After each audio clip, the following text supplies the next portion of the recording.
Hey, it's Anthony Iannarino, and I am a friend of Mr. Gitomer's. And just like if the President of the United States were to call you and ask you to take, say, a cabinet post in Slovenia or somewhere like that, you would say, yes, sir, I'm happy to help you. And when Mr. Gitomer calls you and asks you if, in fact, you will show up and produce some content for his program on referrals, you say one thing. You say, yes, Mr. Gitomer, I am happy to serve you. And this is true. I want to say a few words about Jeffrey Gitomer here on his show because he is a good friend. He is one of the best in the business. And I want to talk about what will happen in the future when Mr. Gitomer is the Sales Hall of Fame. And you will see giant red, of course there will be red neon letters that say Gitomer at whatever kind of Sales Hall of Fame ever exists in the future, because he is a legend in the business. He is one of the greats. He is one of my heroes. He's one of my inspirations. He's a mentor to me.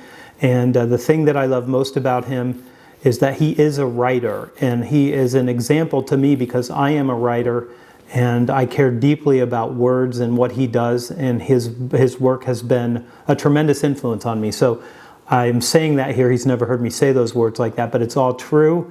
And I want to say it here on his show because he's important to me. I now am responsible for talking about referrals. So if you want to grow your business, if you want to do better as a salesperson, referrals have to be part of the mix. Okay, now Jeffrey and I have a difference of opinions, let's put it that way. Now he will tell you that he is right and I am wrong, which means you should immediately recognize that I am right and he is wrong.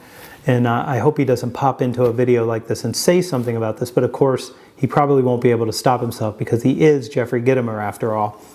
But cold calls still work, but there's no reason that you shouldn't use cold calls and ask for referrals. And if you want the warmest possible way to win a new client, it is through a personal referral from somebody who's already doing business with you. But here's what I know, and maybe we have a different opinion on this. The people who are afraid of cold calling and who are conflict averse are also afraid of asking for referrals. But you don't need to be afraid of either one of those things. And there's no reason for you to be afraid of asking for a referral, provided you get the structure right. So we're going to spend some time talking about why people don't ask for referrals. And we'll get through this very quickly, and then I'm going to give you a structure so that you can go out and be very effective at asking for referrals. So let me tell you why people don't ask for referrals. What if they say no? What if they say no when I ask? Okay, so let's deal with this. They're not going to say no, not to your face anyway. They might say yes and then not do it, and we'll deal with that later on in this program. But they're not going to just say no to your face. They're going to say something like, sure, I'm happy to give a referral. Let me think about that. Okay, what does let me think about that mean? It means no, they're not going to do it. But they don't want to say it to your face, so they're going to be polite. So you don't have to worry about them saying no. If you're conflict averse, this kind of thing can be hard. But if you're not conflict averse and you recognize that, you can say, listen, you said that you would make a referral for me, but I'm not 100% convinced that I've done a job to earn it. Let me have a shot at this. Is that okay? If you just are that direct, it's easy. People are going to go like, yeah, if you do good work, maybe. But let me tell you the second and probably the most prevalent reason why people don't ask for referrals. They wait too long. They wait way too long to ask for referrals, and then it feels really weird. It feels weird to ask for something. And why does it feel weird? Okay, here's why. You won their business. You did a little bit of work with them. They paid you some money, and then you went away, and you didn't follow up with them. And so a month goes by, and they don't hear from you. And then 2 more months goes by, 3 months now, 90 days they haven't heard from you. And then 6 months goes by. And then you're like, man, I really need that referral. I should call them and ask them. But now it's really weird. Why is it weird? Because you waited so long. Why'd you wait so long? You can't wait 6 months. It's like when you're dating someone and you're young and you have a great first date and then somebody else enters your life and then that person leaves your life. And 6 months later, you're like, I should call that person. And then if you were to call that person, they're like, weirdo. You went away for 6 months. Why are you calling me now? You waited too long. I've already moved on with my life. I'm done with you. That can't be you. It's up to you whether or not you communicate and you follow up with people and you have a relationship that has this cadence to it where you're checking in with them, you're following up, you're making sure that they're taken care of, you're introducing new ideas. You can't wait 6 months and then call and ask for a referral because it feels weird. That's why you don't do it. So we're not going to let that happen because it's not good for you. So let me tell you what you should do. You want to ask for referrals very, very early in the relationship. Okay, well, how early, Iannarino? How early are you talking about? When they sign the contract, that's how early. When they're signing the contract, perfect time to set up and ask for a referral. Here's what it sounds like. Listen, Mr. Gittimer, if everything is perfect for you, and if I create the exact value that I promise you I'm going to create, and it's wonderful and you appreciate it, would it be okay if I come back to you and ask you for an introduction into a family member or a friend or a peer in the business community that you believe would value from the same kind of value that I create for you? Would that be all right? If in fact all those things are true. Okay, now what I've done is I've set up a contingent relationship here. So there's a contingency in this contract. The contract is if everything's perfect, if you get the outcome I promise, if I take excellent care of you, then will you introduce me to a friend or a family member or someone in the business community that will also perceive value from this. It's not will you just give me some referrals. I'm earning the referral. I'm going to do the work first and then you give me the referral. Okay, but I'm setting it up at the beginning and I want you to add one piece to the setup because if you get the setup right, asking ends up being much, much easier. So what's the setup? Thank you. I appreciate that introduction. It'll be really important to me. My business grows on referrals. So mostly we spread by word of mouth from people like you who have relationships in the community. And it would mean a great deal to me for you to introduce me to one of your friends and family members. And I promise I'll take excellent care of them. And look, if you introduce me and they're not ready to buy or do anything right now, it's not a problem. I still want to know them and I still want them to know who I am. But there will never be any pressure and I'll never do anything to embarrass you after you introduce me to your friend or your family member. Okay, now I've set this up. My business runs on referrals. It's important to me. When you do good work for people, they want to help you. They want to introduce you to their friends and their family. And Gittimer, you know, he values very much his history as a Philly guy and a Jersey guy and a New York guy. And why? Because he's crusty and he likes conflict and he will bust your chops. Well, he might not bust your chops, but he will bust my chops. I can tell you that for certain. And when you're a Philly guy or a New Jersey guy or a New York guy, it sort of works like this. Yeah, I got a guy. You should talk to my guy. My guy will take care of you. My guy's the best guy. Or my girl. My girl's the best girl. She's the best. You got to talk to her. Her work is better than anybody else's. Even if it's not true, because you're their guy, they want to introduce you to their friends and their family. It's a big deal for them. They're helping you, but also they get the credit for introducing that person to somebody who's a tremendous value creator. So they get to say, yeah, you should call my people. My people are the best people.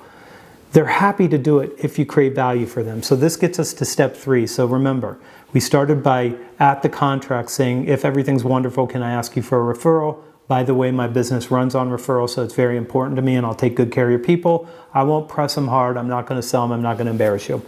Okay, now you have to deliver and you have to create the value that you promised to create.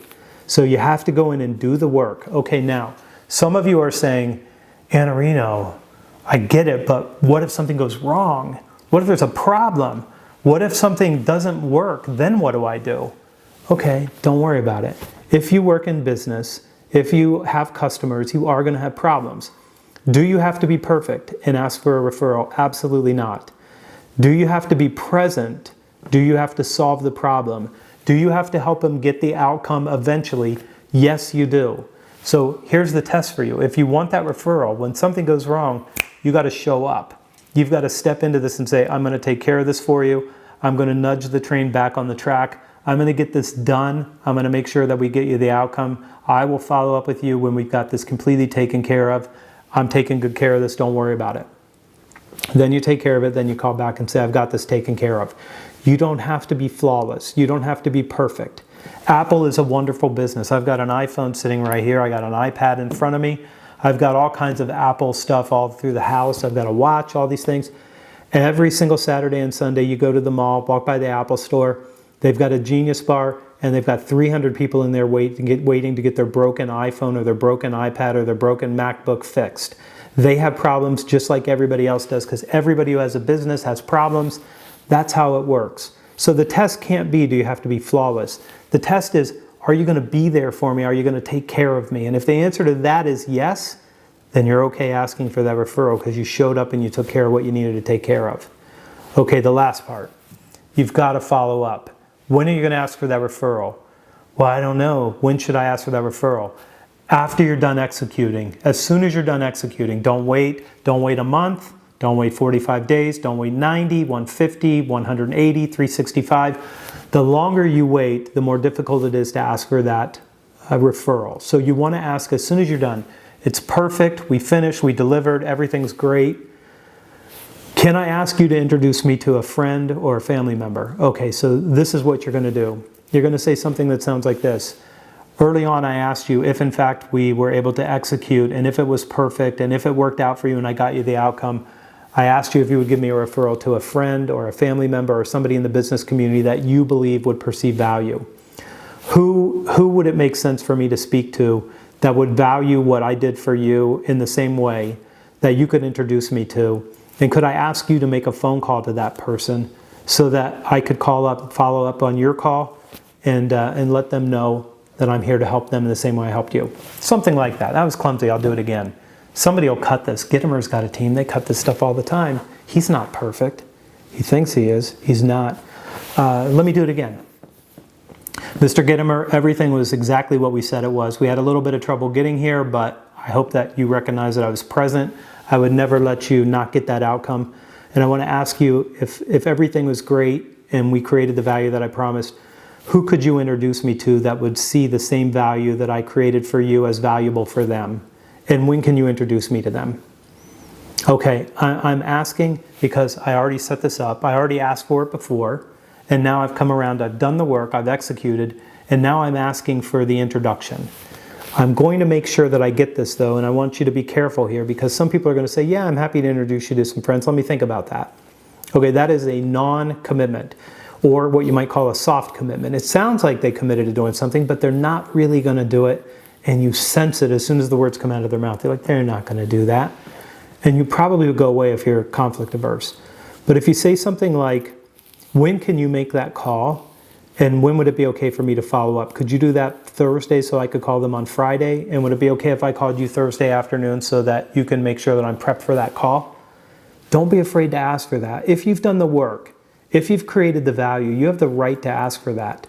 If you get a non-commitment and you hedge, or they hedge and you recognize they're hedging, you can say something like, I want to make sure you're 100% confident in making this introduction for me. So if there's something that you need me to do better, you can let me know what that is. Or if there's something that you're concerned about, like maybe I'm going to just straight pitch your friends and family, I promise you that's not going to happen. I want you to know I'm never going to do anything to embarrass you. If it's not time for them to buy right now, it's okay. I still want them to know me and I want to know them. So should they ever need anything, they'll reach out to me. Is that all right? Do you feel okay making it under those conditions? Okay, good. So that's another way to ask for this.